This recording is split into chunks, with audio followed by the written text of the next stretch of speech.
Hello friends, good morning. जी दोस्तों, आप सब स्वस्थ और मस्त होंगे, गार्डनिंग कर रहे होंगे। बरसात का जो मौसम है अब तो बस कहने ही क्या।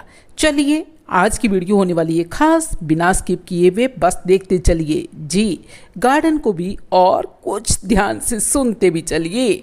जी फ्रेंड्स, बात होने वाली है गार्डनिंग के 5S फार्मूले पर। जी, 5S फार्मूला गार्डनिंग में खास महत्व रखता है।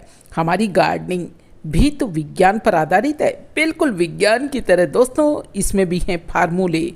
चलिए, मैं समय ना वेस्ट करते हुए इस 5S फार्मूले पर यदि हम काम करते हैं, खास ध्यान देते हैं, तो हमारी गार्डनिंग बहुत बेहतरीन होती है।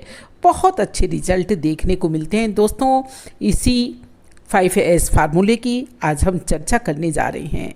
चलिए, जी हाँ, 5S, उसके अंदर पहला है जी हमारी सॉइल।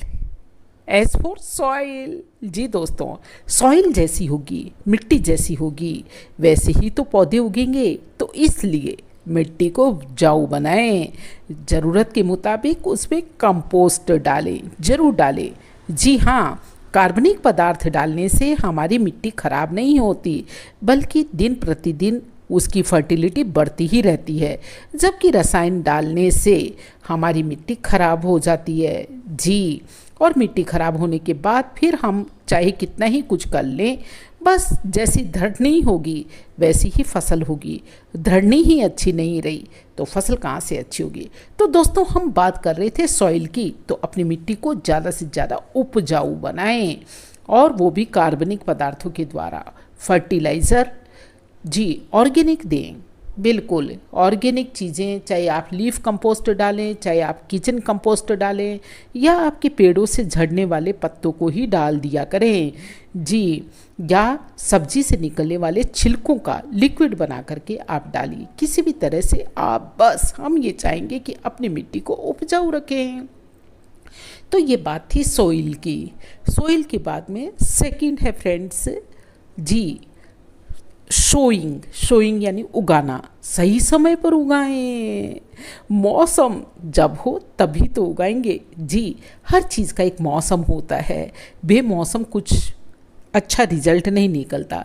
यदि हम कटिंग वगैरह लगा भी देते हैं तो सही रिजल्ट नहीं होते। सीड्स लगा भी देते हैं तो वो सही से ग्रो नहीं होते, और ग्रो भी हो जाते तो फंगस वगैरह लग कर के ख़त्म हो जाते हैं, या उनकी सही ग्रोथ होती ही नहीं। तो शोइंग यानी सही समय पर सही चीज़ों को उगाना सीखें। चलिए फ्रेंड्स, अब तीसरी बात है, आपने उगा भी लिया जी, तो कहाँ उगाया ये भी तो देखें। तो इसके लिए आप सन बहुत ज़रूरी है पौधों के लिए, बहुत ज़्यादा। जी, फोटोसिंथेसिस के लिए सन होना बहुत ज़रूरी है। ख़ास तौर से जब हम फूलों वाले पौधों की बात करने जा रहे हैं तो बस सन के बिना अधूरे हैं। जी दोस्तों, तो एक गार्डनर को पता होना चाहिए कि उसे कितनी सन की ज़रूरत है। ये उसे नहीं, उसके पौधे को। कौन से पौधे को? देखिए, हर एक की अलग अलग किस्म होती है, अलग अलग ये मानिए कि उसकी नस्ल होती है, जिसके हिसाब से उसे अलग अलग ढंग से सन की ज़रूरत होती है। किसी को डायरेक्ट 7-8 घंटे की सन की ज़रूरत होती है, तो किसी को सेमी शेड एरिया में रखने की ज़रूरत होती है, इनडायरेक्ट धूप में रखने की ज़रूरत होती है। तो इस तरह से अलग अलग पौधों को सन की अलग अलग हिसाब से आवश्यकता होती है। तो चलिए फ्रेंड्स, सन का ज़रूर ध्यान रखें। मैं जनरली एक मोटी मोटी बात ये बता देती हूँ, जिस भी पौधे के पत्ते बिल्कुल ऐसे हरे होते हैं, और साथ ही जी इतना ब्लूम करने वाला पौधा होता है, तो उसको सन की ज़्यादा ज़रूरत होती है। उसे ऐसी जगह पर लगाएं जहाँ सीधी धूप आती हो। फिर है सन भी हो गया, सॉइल भी हो गया, आपकी शोविंग भी हो गई। अरे शोविंग की किसकी? सीड्स की। जी दोस्तों, जैसा बीज होगा वैसी फसल पैदा होगी। तो बीज आप पौधों का जहाँ से भी कलेक्ट करें वो बिल्कुल सही होना चाहिए। ज़्यादा पुराने बीज नहीं होने चाहिए, सही नर्सरी से लिए हुए बीज होने चाहिए। जी, हल्के बीज नहीं होने चाहिए, यानी हल्की क्वालिटी के बीज नहीं होने चाहिए। तो कई बार हम लोग मेहनत करते रहते हैं लेकिन थोड़े से लालच की खातिर बस अपनी ही सब्जियों के निकाले हुए कच्चे पक्के बीज उगा देते हैं, लेकिन सही रिजल्ट नहीं मिलता और साथ ही समय भी चला जाता है। तो इस तरह से दोस्तों ये छोटी छोटी सी बातें ज़रूर ध्यान रखेंगे आप, तो बस बेहतरीन रिजल्ट ले सकेंगे। मैं उम्मीद करती हूँ वीडियो अच्छी लगी होगी जो हमने बनाई है बड़ी ही जल्दी में। वीडियो अच्छी लगी हो तो लाइक कीजिए, कमेंट कीजिए और अपने दोस्तों को भी शेयर कीजिए। आज की मोटी मोटी सी ये गार्डनिंग की टिप्स से आपको लगी होगी अच्छी। जी हाँ, काफ़ी महत्वपूर्ण जानकारी दी हमने इस 5S फार्मूले में।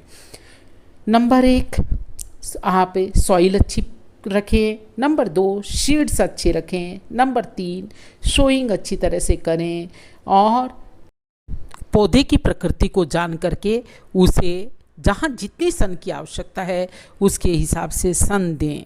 जी, पौधे को ज़रूर उसकी प्रकृति को पहचानें। फिर एक और इम्पोर्टेंट बात है, वो है फ्रेंड्स सैनिटाइज़र की। जी, अपनी गार्डनिंग के अंदर बिल्कुल साफ़ सुथरा सा गार्डन रखिए।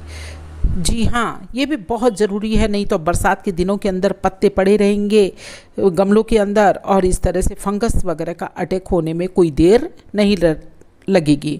और अच्छी अगर आप गार्डनिंग चाहते हैं, हेल्दी प्लांट्स चाहते हैं तो ज़रूर सैनिटाइज़र का भी ध्यान रखें। जो भी टूल्स वगैरह हैं उनको सैनिटाइज्ड कर लें। चाहे तो आप एलोवेरा घिस लें उसके ऊपर। मैं तो जनरली एलोवेरा का ज़्यादातर काम में लेती हूँ, एलोवेरा को घिस सकते हैं यहाँ पे। या ये कहिए कि जो है सैनिटाइज़र जो हमने कोरोना काल में काम में लिया उसको भी काम में ले सकते हैं। तो दोस्तों चलिए फिर मिलते एक नई वीडियो में कुछ नया करते हुए, नई वीडियो बनाते हुए, नया कुछ शेयर करते हुए। फ़िलहाल दीजिए इजाज़त। तो ये 5S फार्मूला ज़रूर आप अपने गार्डनिंग में अप्लाई कीजिए और अप्लाई करके अगर आप भी कुछ ऐसा करते हैं, कुछ नया सजेशन आप मुझे देते हैं तो कमेंट करना बिल्कुल मत भूलिए दोस्तों। मैं करूँगी इंतज़ार। जय हिंद, जय भारत।